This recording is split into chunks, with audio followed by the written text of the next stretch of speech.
भारत के तत्कालीन governor Lord William Bentinck के सामने जब राजा राम मोहन राय ने यह बात रखा कि बेंटिंक साहब बताओ कि आपके इंग्लैंड में अगर कोई अंग्रेज व्यक्ति मर जाता है तो का उसकी अंग्रेजी को भी उसके हाथ पैर बांध करके उसकी चिता में झोंक दिया जाता है। इस बात को जब भैया बेंटिंक ने सुना तो बेंटिंक के मुंह से निकला ओ नो। बेंटिंक शॉक्ड हो गए, पूरा चौंक गए। बेंटिंक ने कहा यह कैसे हो सकता है, यह क्या हो रहा है। तब राजा राम मोहन राय ने कहा यही तो हो रहा है। अब तुमने तो बेंटिंक साहब भारत को गुलाम बना लिया है। गुलाम बना करके केवल सत्ता चलाने से मतलब है, यहाँ भारत के धर्म में क्या हो रहा है उसको भी आप देखो। तब बेंटिंक ने उसी बात को संज्ञान में ले करके बेंटिंक ने संज्ञान में ले करके तब राजा राम मोहन राय के प्रयासों से सती प्रथा का अंत करवाया था। देखो भैया, इस सती प्रथा की पूरी कहानी सुनने से पहले, सती प्रथा कहानी को सुनने से पहले आपको इस बात को जरूर स्वीकार करना होगा कि भारत की जो पहले की संस्कृति थी, जो भारत का कल्चर था, वो भारत के उस समय के धर्म के ठेकेदारों के हाथे में बंधा हुआ था। और वही जो धर्म के ठेकेदार रहे वही अपने हिसाब से, जैसे कि सती प्रथा, बाल विवाह आदि, ठगी प्रथा, दास प्रथा, इस सब तमाम प्रकार की प्रथाओं को चालू कर रखी और भारत उन्हीं में जकड़ा रहा और पीछे रहा। तब भारत अपना अंग्रेजन के हाथन में था, अंग्रेजन के हाथन में रहा। और अंग्रेज वह तो सोने की चिड़िया का लोहे की चिड़िया, अरे लोहे का उससे भी बेकार आप कह लीजिए। राजा राम मोहन राय की इस बात के बाद फिर लॉर्ड विलियम बेंटिंक ने सती प्रथा के अंत के लिए प्रयास किया, यानी कि उस पर ध्यान दिया। तब जा करके लॉर्ड विलियम बेंटिंक के ही द्वारा सती प्रथा का अंत हुआ था। अब राजा राम मोहन राय, एक बात और बहुत जरूरी है, इसको भी सुनिए, पूरी बात आपको बताऊंगा मैं। सती प्रथा का अंत तो हुआ, लेकिन सती प्रथा की शुरुआत भी भैया इससे खतरनाक थी। भैया बहना आप भी सुनो, देखो आप भी सुनो, नहीं तो बहनी आपके लिए तो सबसे इससे ज्यादा मतलब आप अब क्या कहें, तब का समय कितना ज्यादा रूढ़िवादियों में, अंधविश्वास में भारत की संस्कृति जकड़ चुकी थी। तब का समय वैसा ही कुछ था। तो राजा राम मोहन राय को आखिर क्या लगी। राजा राम मोहन राय, हाँ, राजा राम मोहन राय को भारत का नक्षत्र तारा, आपको पूरी बात अभी बताएंगे भैया, ध्यान देना। राजा राम मोहन राय आखिर क्यों विलियम बेंटिंक के दरबार में खासम खास पहुंचे, किस लिए पहुंचे, क्योंकि सती प्रथा की पहले की कहानी कुछ बहुत भयावह और खूंखार हुआ करती थी। इससे भी खतरनाक बात है सती प्रथा की शुरुआत, उसकी भी बात हम आगे करेंगे कि सती प्रथा की शुरुआत आखिर कैसे हुई, कहां से हुई, प्रमाणिक तौर पर कहां से हुई, सती प्रथा के कहां कुछ साक्ष्य मिलते हैं, या सती प्रथा की कुछ बातें किन वेदों पुराणों में मिलती हैं, उसकी भी बात करेंगे। तो सती प्रथा को राजा राम मोहन समाप्त करवाने के लिए इसलिए पहुंचे कि वह कहानी बहुत भयानक है। हुआ यह कि राजा राम मोहन राय अभी युवा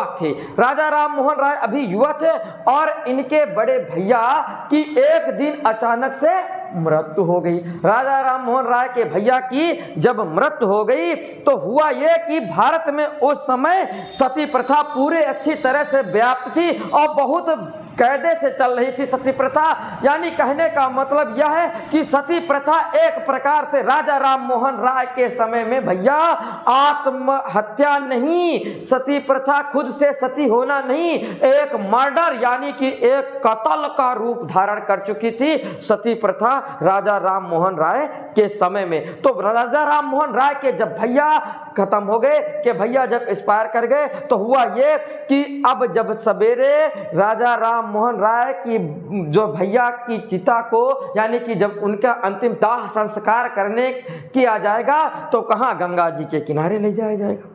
और गंगा जी के किनारे जब राजा राम मोहन राय के भाई को ले जाया जाएगा तो हुआ ये कि जब उनके भाई को वहां गंगा जी के किनारे ले जाने लगे, उनकी चिता बनाने के लिए व्यवस्था होने लगी, तब जो भारत के धर्म के तत्कालीन ठेकेदार थे उन्होंने भैया क्या किया, राजा राम मोहन राय की भाभी को उकसाना शुरू किया और उनको एक प्रकार से कैप्चर पकड़ना शुरू किया और कहा कि राजा राम मोहन राय की भाभी को ले आओ, इनको भी इस चिता में इनको भी सती होना है तुमको।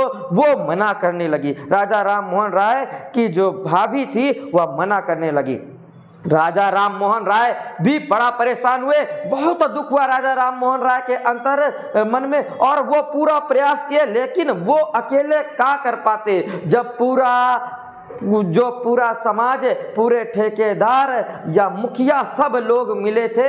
हुआ या कि वही गंगा जी के किनारे पर जब राजा राम मोहन राय के भैया की चिता लगाई गई तो हुआ या कि उसी चिता बड़ी दर्दनाक, उसी चिता में राजा राम मोहन राय के सामने राजा राम मोहन राय की भाभी के जिंदा भाभी उनके हाथ पैर बांध करके चिता में डाल दिया गया और राजा राम मोहन राय तड़पते रहे, सामने अपनी आंखों से देखते रहे। तो राजा राम मोहन राय ने बहुत प्रयास किया, प्रयास करने के बाद उनका वही गंगा जी के नदी के किनारे कैथा के बिरवम बांधहीन धर्म के ठेकेदार। तो भैया ये कहानी थी। तभी राजा Ram Mohan Roy Lord William Bentinck के दरबार में प्रस्तुत हुए थे कि सती प्रथा ये अब तो भाभी जली तो जली और उसके आगे जितने पीछे जितनी महिलाएं जल गईं, अब भारत में कोई सती नहीं होगा। इस बात का प्रण कर लिया था राजा राम मोहन राय ने। इसीलिए राजा राम मोहन राय को भारत का नक्षत्र तारा कहा जाता है। भारत का नक्षत्र तारा राजा राम मोहन राय को कहा गया। भारत का अग्रदूत राजा राम मोहन राय को कहा गया। अग्रदूत यानी सबसे पहले राजा राम मोहन राय ने भारत में दूत का काम किया, यानी कि प्रथाओं को कुप्रथाओं को समाप्त करवाने का काम किया था। उसके बाद लॉर्ड विलियम बेंटिंक ने सती प्रथा के अंत के लिए अवैध घोषित कर दिया, अंत के लिए घोषणा कर दी और क्या कहा, 17वें अधिनियम एक एक्ट पारित किया, 17वां अधिनियम पारित किया और उसी अधिनियम के तहत 1829 ईस्वी में लॉर्ड विलियम बेंटिंक ने भारत से सती प्रथा को पूरी तरह से अवैध घोषित कर दिया।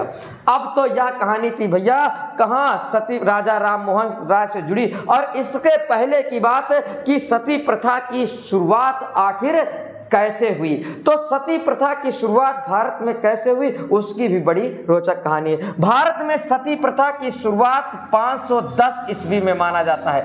510 ईस्वी का एक साक्ष्य है, एक प्रमाण है। इससे पहले भारत में सती प्रथा की कई घटना है, कई बातें हैं, लेकिन उनका कोई प्रमाण नहीं है। इससे पहले भारत में सती प्रथा की बातों में रामायण में उत्तरकांड में, रामायण जो है, रामायण के उत्तरकांड में भैया वेदवंती की मां का सती होने का प्रमाण मिलता है, लेकिन वेदवंती की मां कब सती हुई इसका कोई लिखित प्रमाण नहीं है। यह रामायण में बात कही गई है। महाभारत में पांडु की पत्नी माद्री, पांडु की पत्नी महाभारत में पांडु की पत्नी माद्री के सती होने का प्रमाण मिलता है, लेकिन उसका भी कोई लिखित साक्ष्य नहीं है। मौर्य काल में, वही मौर्य काल में यूनानी लेखकों के अनुसार, जो यूनानी लेखक भारत में थे मौर्य काल में, उनके यूनानी लेखकों के अनुसार भारत में बताया गया कि सती प्रथा का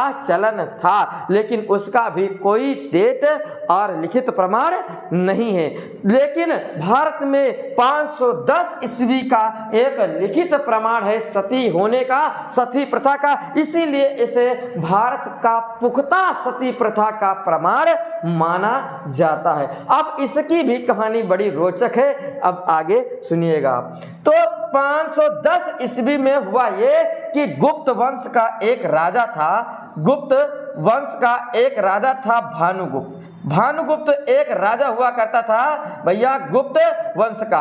भानुगुप्त के शासन काल में भानुगुप्त का सेनापति था, भानुगुप्त का सेनापति था गोपराज।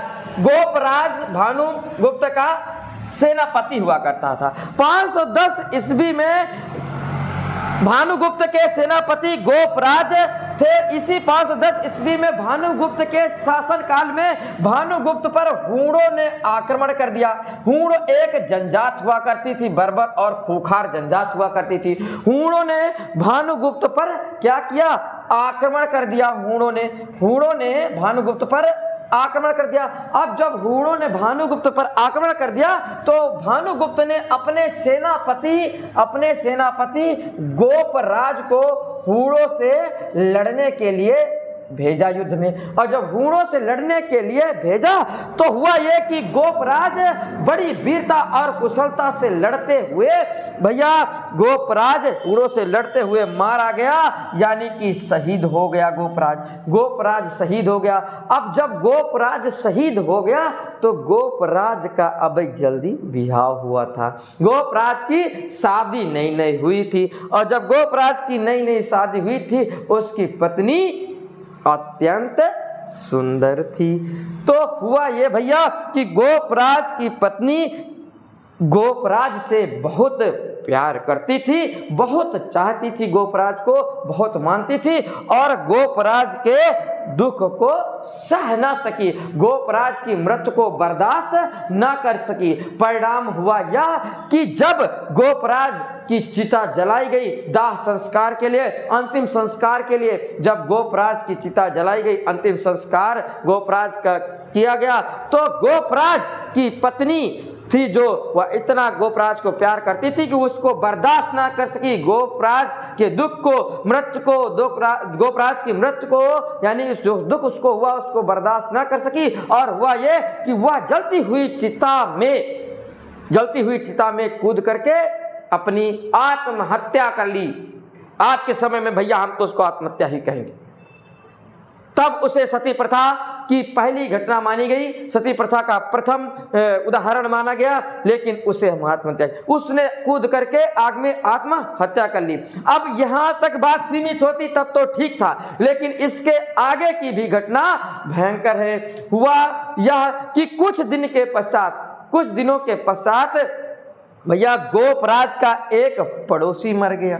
गोपराज का एक पड़ोसी खत्म हो गया, बगले वाला गोपराज का जब पड़ोसी खत्म हो गया तो हुआ ये कि अब चर्चा होने लगी, घटना जल्दी की समाज में चर्चा होने लगी कि गोप्रजवा के जो दुल्हन रही, जो गोप्रजवा के दुल्हन रही, वह गोपराज को बहुत चाहत रही, बहुत मानत रही, गोपराज को बहुत मानती थी भैया।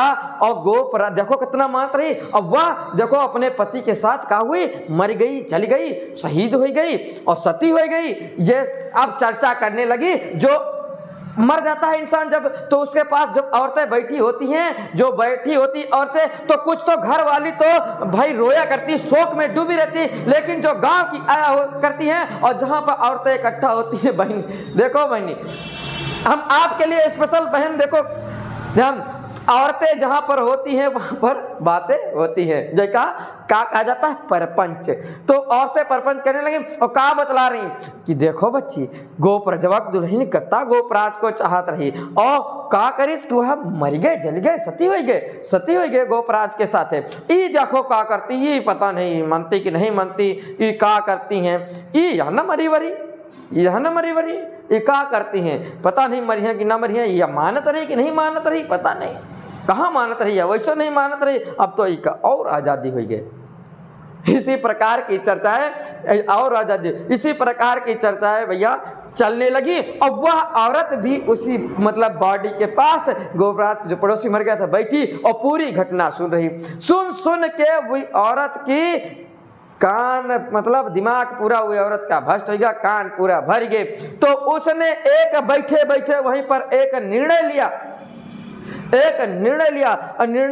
सोचा उसने, कहा जब ई पंचायत, जब अभी हमारे घर में लाश रखी हुई है, बॉडी रखी हुई है हमारे पति की, तो हमको इतना कोस रही है, इतना कह रही है, तब अब आगे हमारे पति के अंतिम संस्कार के बाद हम अकेले रह जाएंगे, तब हमको तो ये लोग और नहीं जिंदा रहने देंगी। तो इससे अच्छा है, इससे भला है, इससे अच्छा है कि अब हम यह काम कर देगी। तो हुआ ये कि भैया गोपराज की पत्नी का पूरा नक्शा देख करके, उसी को देख करके, उसी बात को समझ करके, समाज की बातों को सुन करके, प्रपंच को सुन करके, अवहेलना को सुन करके उसने किया क्या कि जब उसके पति की, गोपराज के पड़ोसी की, पड़ोसी की जो है कि गोपराज के पड़ोसी की जब चिता लगाई गई तो उसकी पत्नी भी उसमें कूद करके आत्महत्या कर ली और मर गई, सती हो गई। इसी के बाद फिर लगातार सभी महिलाओं पर एक प्रकार का, महिलाओं के द्वारा ही जो है कि बातें कर करके, समाज के द्वारा बातें कर करके दबाव बढ़ता गया, दबाव बढ़ता गया। और इस दबाव के बाद एक के बाद एक के बाद एक, एक के बाद एक के बाद एक भारत में महिलाएं सती होने लगी, आत्महत्या करने लगी, जिसे जो है कि सती प्रथा का नाम दे दिया गया। इस पूरी संपूर्ण जो घटना आपको मैंने बताई, इस पूरी संपूर्ण घटना की जानकारी भानुगुप्त जो राजा था, भानुगुप्त का एक अभिलेख था, भानुगुप्त का अभिलेख है, एक एरण का अभिलेख, एरण का अभिलेख, भानुगुप्त का एरण का अभिलेख है, जिसके द्वारा 510 ईस्वी का, जिसके द्वारा इस सती प्रथा की पहली घटना की संपूर्ण जानकारी प्राप्त हो जाती है। इसके बाद एक के बाद एक, एक के बाद एक भारत में महिलाएं सती होती रहीं। लेकिन फिर बाद में जब राजा राम मोहन राय के समय का जब वक्त आ गया था तो यह हुआ था कि जबरन महिलाओं को, जबरन हाथ पैर, महिलाएं मना करती थी, समझ आने लगी थी, समझदारी, समय बदल गया था, युग बदल चुका था, सैकड़ों वर्ष बीत चुके थे, 510 ईस्वी से 1829 ईस्वी, आप सोचो समय काफी बढ़ चुका था, समझदारी आ गई थी लोगों में, महिलाओं में, तो महिलाएं मना करने लगी थी। लेकिन अब राजा राम मोहन राय की भाभी के वक्त के समय में भैया इनको जबरदस्ती, महिलाओं को जबरदस्ती हाथ पैर बांध करके जो है कि चिता में डाल दिया जाता था, सती कर दिया जाता था। ऐसी ही कुछ घटना थी भारत में सती प्रथा।